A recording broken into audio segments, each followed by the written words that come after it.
Hello everyone, मेरा नाम आकांक्षा गुप्ता है और मैंने उत्तराखंड पीसीएस 2021 के एग्ज़ाम में रैंक 4 हासिल की है और मेरा चयन डिप्टी कलेक्टर के पद पर हुआ है। मैं थोड़ा सा अपना बैकग्राउंड के बारे में बताना चाहती हूँ। मैं उत्तराखंड की ही निवासी हूँ। मेरा होम जिला देहरादून है और ये मेरा जो चयन है ये दूसरी बार हुआ है। इससे पूर्व मैं ऑलरेडी अभी वर्किंग हूँ as an SDM Bijnor, under training में चल रही हूँ इस समय। इससे पहले मेरा यूपी पीसीएस 2022 के में SDM के तौर पे चयन हो चुका है। तो इस वीडियो में मैं आपको उत्तराखंड पीसीएस के एग्ज़ाम से रिलेटेड प्रीलिम्स, मेंस और इंटरव्यू से रिलेटेड अपनी सारे सोर्सेज और कुछ स्ट्रैटेजीज़ बताऊँगी। तो चलिए स्टार्ट करते हैं। पहले हम प्रीलिम्स की बात करते हैं। प्रीलिम्स में जो हमें सब्जेक्ट्स पढ़ने होते हैं वो होते हैं history, culture, geography, environment, economics and politics. इसके अलावा हमें उत्तराखंड रिलेटेड भी करंट अफेयर्स और जनरल नॉलेज चाहिए होती है। जब मैंने एग्ज़ाम दिया था 2021 का, तो एग्ज़ाम का पैटर्न डिफरेंट था। इस साल पैटर्न डिफरेंट हो चुका है, सिलेबस चेंज हो चुका है, लेकिन फिर भी जो कोर सब्जेक्ट्स हैं वो वही हैं और जो सोर्सेज हैं वो भी सेम ही रहेंगे। तो हिस्ट्री के लिए मैं आपको बताना चाहूँगी कि मॉडर्न हिस्ट्री के लिए मेरे सोर्स थी स्पेक्ट्रम। जो कल्चर है हिस्ट्री का पार्ट, उसके लिए मेरे सोर्स थी नितिन सिंघानिया और तमिलनाडु की जो NCERT आती है वो बुक। जो ज्योग्राफी है उसके लिए मेरी सोर्स थी NCERTs 11th और 12th की। जो एनवायरनमेंट है उसके लिए मेरा सोर्स थे शंकर IAS की बुक और जो विजन IAS के जो करंट अफेयर्स आते हैं वो। जो इकोनॉमिक्स है उसके लिए मेरा सोर्स मृणाल सर के जो यूट्यूब पे वीडियोस हैं या जो इकोनॉमिक सर्वे के वीडियोस आते हैं लेटेस्ट वो थे। साथ में इकोनॉमिक सर्विस जो सर्वे है वो इंडिया का और उत्तराखंड का। इसके अलावा पॉलिटी के लिए तो एक ही बुक है लक्ष्मीकांत, उसी को ही पढ़ते रहिए, उसी में से ही ज़्यादातर प्रश्न आ जाते हैं। उत्तराखंड के लिए जो है, जब मैंने एग्ज़ाम दिया था तब ज़्यादा उत्तराखंड में क्वेश्चन इतने नहीं आते थे, लेकिन क्योंकि एग्ज़ाम पैटर्न अब चेंज हुआ है तो ऑलमोस्ट 33% जो क्वेश्चंस हैं प्रीलिम्स में भी वो उत्तराखंड स्पेसिफिक आते हैं। तो उसके लिए हम परीक्षा वानी पढ़ सकते हैं। मैंने इसके अलावा ओरेकल IAS एक लोकल इंस्टीट्यूट है उसके करंट अफेयर्स पढ़े। तो ये मेरे प्रीलिम्स की स्ट्रैटेजी थी पेपर 1 की। पेपर 2 है CSAT के लिए आप YouTube में सिलेबस वाइज कोई भी वीडियोस देख करके अपना CSAT कर सकते हैं। CSAT उत्तराखंड में इतना मुश्किल नहीं आता है। आप YouTube पे डाल के टॉपिक वाइज अपने सर्च कीजिए तो बहुत सारे अच्छे टीचर्स के वीडियोस आ जाएंगे। आप मॉक्स लगा लीजिए तो उससे आपका CSAT भी क्लियर हो जाएगा। अब हम मेंस की बात करते हैं। इसको मैं अपने मेंस के सेक्शन को 2 भागों में बांटूंगी क्योंकि प्रीलिम्स का 21 का पैटर्न अलग था और अब वाला पैटर्न अलग है। पेपर के पैटर्न अलग हुए हैं, लेकिन मैं ये कहना चाहूँगी पेपर के सोर्सेज वही रहेंगे और इनफैक्ट अब तो पैटर्न UPSC के तर्ज पर हो गया है तो और भी ईजी हो जाएगा। क्योंकि जब 2021 का पैटर्न थोड़ा सा डिफरेंट था तो बेसिक सोर्सेज जुटा पाने में थोड़ी सी मुश्किल हो रही थी। तो मैं अपने सोर्सेज प्लस कुछ एक्स्ट्रा सोर्सेज जो उत्तराखंड स्पेसिफिक होंगे वो मैं आपको बता दूंगी। तो सबसे पहला पेपर जो था जो मैंने दिया था वो हिंदी और ऐसे का कंबाइंड आता था 300 मार्क्स का। उसके लिए मैंने दृष्टि IAS की बुक थी उत्तराखंड PCS की, वो पढ़ी थी। मैंने इतनी ही पढ़ी थी, लेकिन अब जो है हिंदी का और ऐसे का पेपर इस साल से अलग अलग होगा 150 मार्क्स का। तो हिंदी के लिए आप इसके अलावा डॉक्टर हरदेव बहारी की बुक जो है वो अच्छी है, उसे पढ़ सकते हैं। साथ में आदित्य पब्लिकेशंस की एक बुक आती है, उसे भी पढ़ सकते हैं। ऐसे के लिए मैं कहूँगी कि जो सिलेबस दिया है आयोग ने उस पर सेक्शन वाइज दिया है, section A, section B, section C। हर एक सेक्शन में 3 से 4 एसेस दिए हुए हैं, टॉपिक्स, ऐसे टॉपिक्स। उनके ऊपर आप 700 to 800 वर्ड्स का प्रिपेयर कर लीजिए और बाकी जो होगी इन्फॉर्मेशन वो जब आप सारे GS पढ़ेंगे तो उसी से आ जाएगी। तो उससे ही ऐसे का पेपर सॉल्व आमूमन हो जाता है। अब हम दूसरे की बात करते हैं। मेरे टाइम पे जो था दूसरा पेपर कोर हिस्ट्री का आता था, सिर्फ हिस्ट्री का, जिसमें अलग अलग मार्क्स आते थे, 2 नंबर का, 5 नंबर का, उस टाइप के क्वेश्चंस आते थे हिस्ट्री में। तो हिस्ट्री के लिए मैंने जो बेस मटेरियल उठाया था वही ओरेकल IAS का एक बेस मटेरियल उठाया था साथ में। लेकिन मेरा मेजर सोर्स जो था वो स्पेक्ट्रम की बुक थी और मॉडर्न हिस्ट्री के लिए और घटना चक्र की बुक थी। सिमिलरली एंशिएंट हिस्ट्री या कल्चर के लिए तमिलनाडु की बुक वही बेस्ट है जो हम प्री के लिए पढ़ते हैं। हमें कोशिश हमेशा ये करनी चाहिए कि मिनिमम सोर्सेज में हम मैक्सिमम कवर कर पाएँ। वर्ल्ड हिस्ट्री इतनी ज़्यादा नहीं है, इसको हम ऐसे कर सकते हैं कि वर्ल्ड हिस्ट्री के टॉपिक्स डाल करके गूगल पे हम सर्च करें उत्तराखंड PCS या UPSC और हर एक टॉपिक पे 1 से 2 पेज के नोट्स बना लें।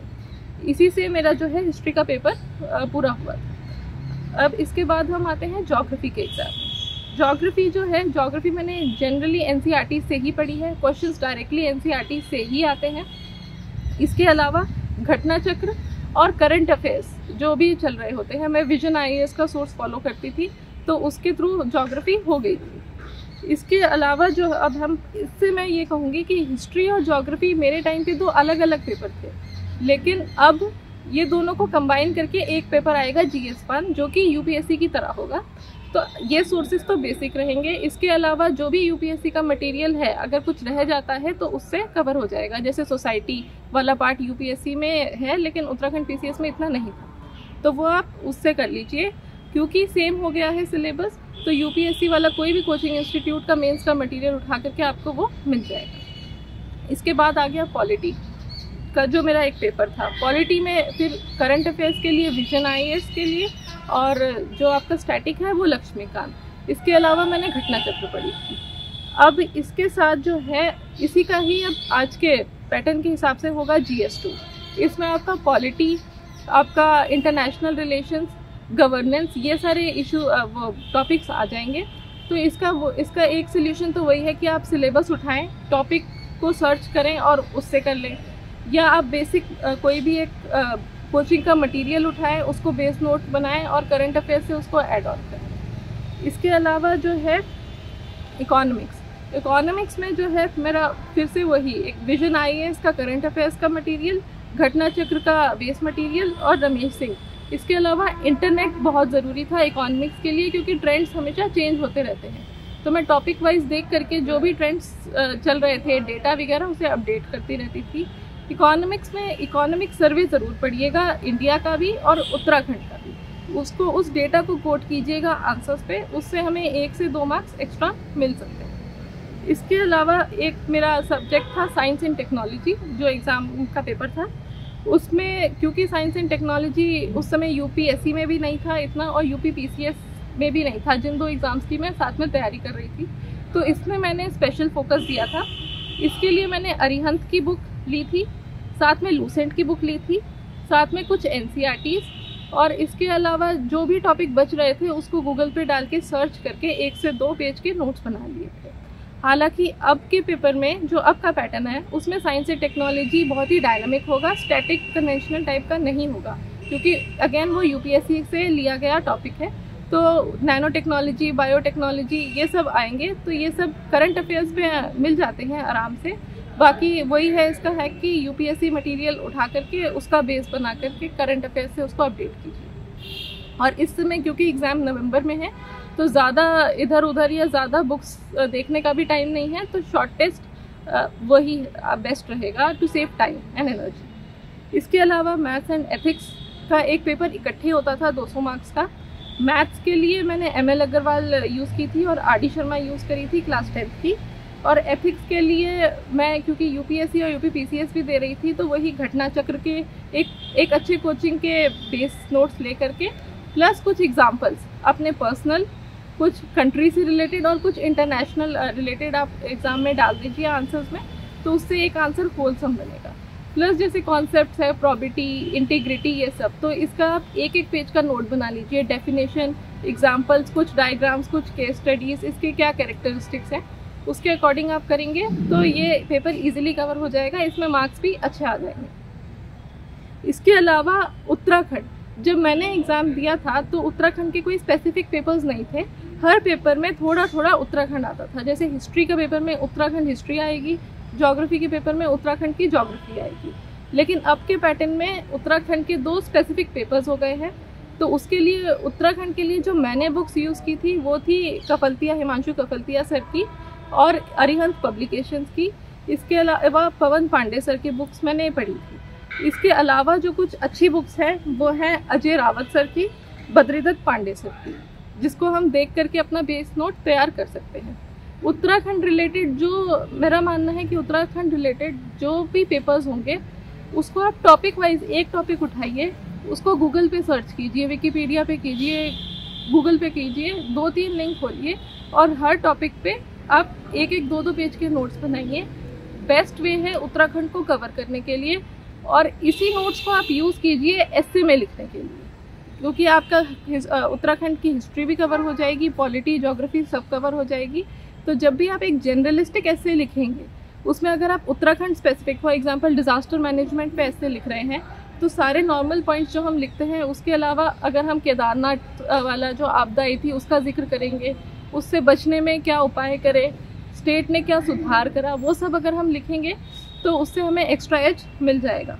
इसके अलावा जो है इंटरव्यू स्टेज में दो चीज़ें हैं, या तो आप नॉन वर्किंग होंगे या आप वर्किंग होंगे। अगर आप नॉन वर्किंग हैं तो आप अपना जो आपका स्टेट है, वो आपका जो एजुकेशन बैकग्राउंड है उससे, आपका डिस्ट्रिक्ट है उससे आप क्वेश्चंस को एक्सपेक्ट करके चलिए, आप सोच के चलिए कि आपसे ये क्वेश्चन पूछे जा सकते हैं। अगर आप वर्किंग हैं तो जनरली ये देखा गया है कि वर्क से जो है, वर्क एक्सपीरियंस से क्वेश्चंस ज़्यादा आते हैं। फॉर एग्जांपल मेरा जो इंटरव्यू था, क्योंकि मैं as a deputy collector Bijnor में कार्यरत हूँ, तो बिजनौर के ऊपर काफ़ी हद तक चला था, बहुत सारे क्वेश्चंस मुझसे बिजनौर पे ही पूछे गए थे, जिसके मैं सही आंसर दे पाई, और 2-3 क्वेश्चन ऐसे थे जिसके मैं आंसर नहीं दे पाई, तो उसके लिए आप सॉरी सर मैंने कह दिया था। प्लीज़ आप इंटरव्यूअर्स को फूल करने की कोशिश ना करें, अगर जो नहीं आता उसके लिए सॉरी बोल दें। इंटरव्यू में आप जितने ऑनेस्ट रहेंगे, जितना सही बताएंगे, उतना अच्छा रहेगा। लास्ट में जो एग्ज़ाम को, क्योंकि मैंने यूपी PCS में भी मेरा रैंक 4 आया था और उत्तराखंड PCS में भी मेरा रैंक 4 ही आया है, और दोनों जगह मेरा जो सिलेक्शन है एज अ डेप्यूटी कलेक्टर ही हुआ है, तो मैं लास्ट में ये कहूँगी कि आप प्रीवियस ईयर क्वेश्चंस को ज़रूर देखें। जब भी आप एग्ज़ाम देने जाएं, प्रीलिम्स, मेंस, आप हमेशा प्रीवियस ईयर क्वेश्चंस को आप ध्यान में रख कर ही पढ़िए, उसी के अकॉर्डिंग ही पढ़िए। इनफैक्ट इंटरव्यू भी देने जाएं तो जो प्रीवियस कैंडिडेट्स हैं उनकी इंटरव्यू ट्रांसक्रिप्ट्स अगर मिल पा रही हैं तो उससे हमें क्वेश्चंस का अंदाज़ा हो जाता है, उससे हमें अपना इंटरव्यू बेटर प्रिपेयर करने में मदद मिलती है, तो उसको आप ध्यान में रखिए। तो मैंने आपको अपने प्रीलिम्स, मेंस के सोर्सेज बता दिए। अब मैं लास्ट में यही कहना चाहूँगी कि अब परिश्रम बहुत करना पड़ेगा, क्योंकि इस एग्ज़ाम में लाखों बच्चे बैठते हैं और सिर्फ 0.1% के आसपास सिलेक्ट होते हैं। तो अगर हमें 0.1% में सिलेक्ट होना है तो हमें मेहनत भी उतनी ही करनी पड़ेगी। और ये एक्सपीरियंस मेरा रहा है इतने साल की, 4-5 साल मुझे हो गए इस जर्नी में, कि मेहनत निरंतर करते रहिए, आपको सफलता ज़रूर मिलेगी। और एक बार सफलता मिलेगी तो आपकी मेहनत वो कभी भी बेकार नहीं जाती, हमेशा काम आती रहती है। इसी के साथ ही ये नए पैटर्न के साथ घबराने की बिल्कुल ज़रूरत नहीं है। ये अच्छा है नया पैटर्न, क्योंकि ये UPSC की तर्ज पर है। आप UPSC के साथ साथ आप उत्तराखंड PCS दे सकते हैं, ज़्यादा एक्स्ट्रा एफर्ट डाले बिना। अंत में मैं यही कहना चाहूँगी कि all the best to everyone and my best wishes. Thank you.